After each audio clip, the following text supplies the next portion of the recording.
Everybody, it's Tim at EngineFactory.com here. I just finished building this beautiful 427 Ford 540 horsepower turnkey package engine for our customer's 1966 Ford F100 truck. Go over some of the highlights on the engine build here.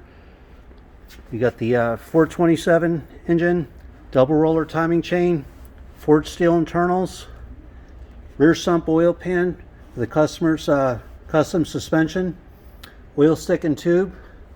Aluminum heads are on there, Ford Racing valve covers with the 427 badges, aluminum intake, distributor set in place, MSD ignition coil, Holley sniper fuel injections on there. It'll be completely dialed in, menu screen all set, ready to go. Every engine is live run for over 45 minutes at the engine factory.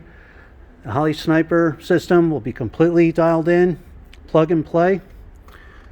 You'll see a video of your engine running in the stand, all the readings, manifold vacuum, oil pressure, cold and hot, water temperature.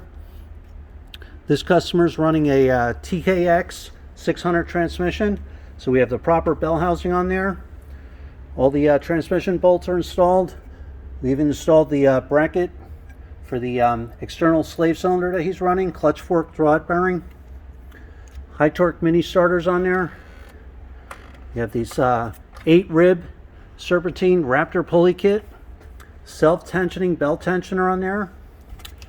You have the high flow aluminum water pump, 160 amp chrome alternator, 1-wire hookup, power steering pumps on there with the reservoir, oil pressure extensions installed, all the heavy duty Russell fuel lines, gas filters on there for the Sniper EFI, 45-degree water neck, thermostats installed. So this way you get it when you buy from Engine Factory, complete turnkey, drop-in ready. When you're ready to buy, give us a call, 1-800-326-6554, or send us an email at info@enginefactory.com. Thanks for watching.